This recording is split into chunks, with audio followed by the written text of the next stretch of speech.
welcome to Lecture 11B, which is our brief course review and exam advice.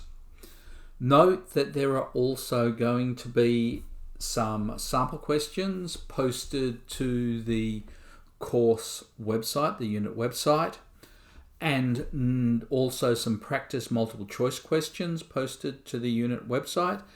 And in week 13, we have a 3-hour Zoom review, which deals with some of the exam questions or the way to answer the exam, and also gives you some practice questions related to the exam.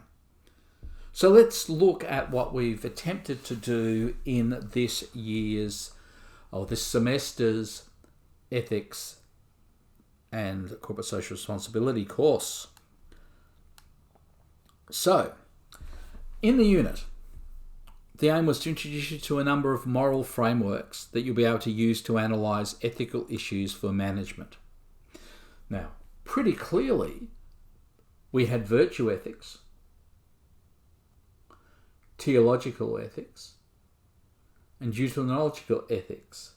And we also had the concepts of consequentialism and non-consequentialism. Those were the main moral frameworks that we dealt with.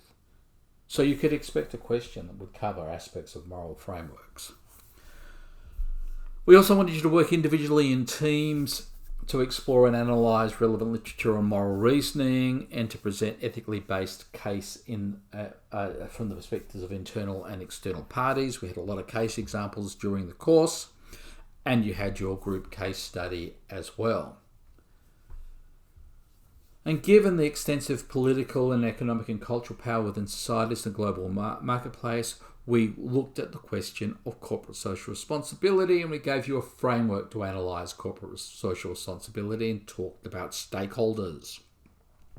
And then when we went through the weeks of the semester, which I'm going to go through in a minute, we had different aspects of the internal, the external, and business environments that we would be dealing with from ethical perspectives that introduced you to ethical issues within those areas.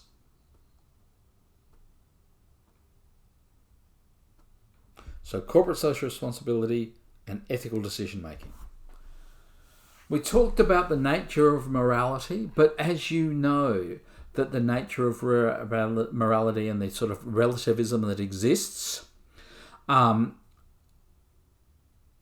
was only one aspect of our moral reasoning. We also had moral principles and individual responsibility that we discussed as well. And we discussed those things through the course in the context of each week's topic area that we were dealing with. And we've talked about the relationship between moral reasoning and ethical decision making within business. So our core objectives were to examine the concept of ethical philosophy, differentiate between morals, values, ethics, and apply that knowledge to making responsible business decisions, draw on ethical relativism and other theories to address competition in the global marketplace. We talked about the global marketplace and international business without discounting the importance of CSR, reflected on how we identify and critically examine our own values and the importance of ethical dimensions in the business and workplace environment, and also in global decision making. We looked at how we applied systematic ethical reasoning to business dilemmas facing business, and then through the work you did in your assessment, you communicated that verbally, you communicated that orally. And we tried to integrate some of those considerations into your decision-making processes. So which areas of ethics and corporate social responsibility did we deal with? In the first three topics, we talked about an introduction to the unit, which was topic 1A. I know these topics are sort of one level out of the weeks, but it's basically when we did them week-wise.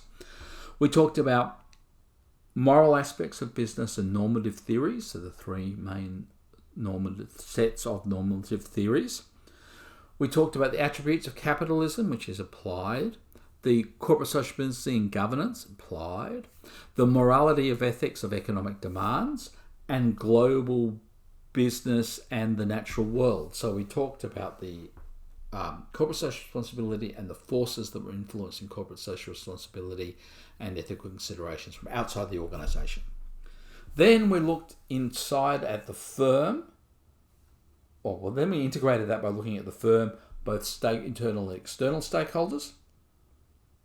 And then we looked specifically and spent 2 weeks on the ethics in the workplace and ethical leadership, customs and culture. And that was done through a series of modules with tutorials and also Moodle activity based on business media, and a lot of the Moodle activity based on business media was asking you to go and identify examples of particular theories or practices that we discussed related to the topics in ethics. Those examples will be useful to you in the final exam. So what are our assessment items? You've already got your 2 invigilated tests back. Your group case study we gave you an extension on, so that's due really soon. That's worth 20%, though it says 30% there. There's a little math error there. Participation mark is based on your class activity and your forum contribution, and the final exam, which is worth 50%. And I'm guessing that the most important thing you want to hear about now is the final exam. So the final exam is worth 50%. Part A is 10 multiple choice questions, chapter or module 8, 9, and 10. Part B is short essay questions. Answer 2 from a choice of 3 questions, each worth 20 marks, a total of 40 marks. Marking rubric is going to be provided to you, and that marking rubric is going to be provided online. But I'm going to talk a little bit about it here. And the duration of the exam is 2 hours plus reading time.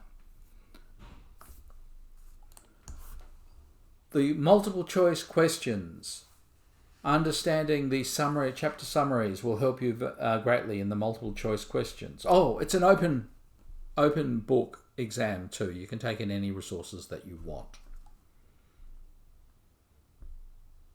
So if I were you, I'd make a 2 to 4 page summary and take in the notes, the slides. And I may well also take in, particularly for the chapter summaries rather than the whole book, because I know many of you don't have books. You can gain the chapter summaries from accessing the textbook in the library. The essay questions. All questions require the identification of a model used in the course and the application and explanation of aspects of that model using an example or examples. That's why I said examples were important. All questions are based on one of the key models used in the weekly lectures and usually reflect the tutorial questions where students have been asked to identify examples on a particular issue. The exam advice, which is something that is there as an attachment, which also includes the marking rubric. You'll be told what and when a question asks for the application of particular aspects of theory, the expectation is that the overall model is introduced in your initial paragraph. So tell me about the overall model and then answer the question. And the marking requires some academic judgment. So we're balancing the quality of the explanation. We're balancing the quality of the explanation and the examples against your knowledge. You cannot be expected, given the time constraints and answer, to provide comprehensive examples of all aspects of all the models. What we're seeking is a well-argued, well-structured response rather than a comprehensive response. You can't achieve a pass mark by merely regurgitating, repeating the slide in the lecture. While the underlying information is going to be the same, you need to be able to explain it using examples. Note that there are keywords like compare or contrast in your questions.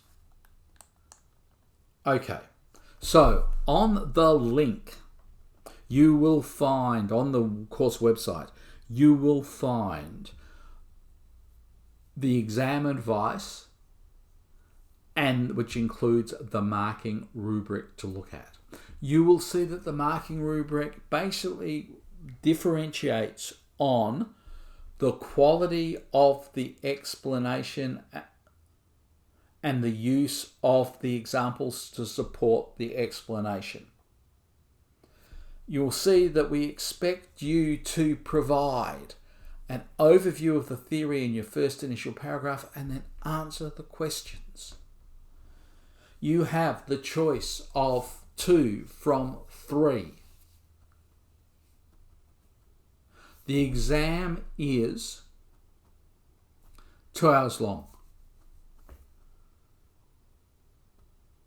I would suggest that you can probably get through the multiple choice within 20 minutes at the most, and allow 50 minutes for each of the exam questions. Well structured, well answered, answer the question. Take a breath at the beginning to focus on the direction of the questions. Okay, so that's the quick course review and the summary. Knowing that next week we will spend the entire session, 3-hour Zoom meeting, not compulsory, talking about issues related to the exam.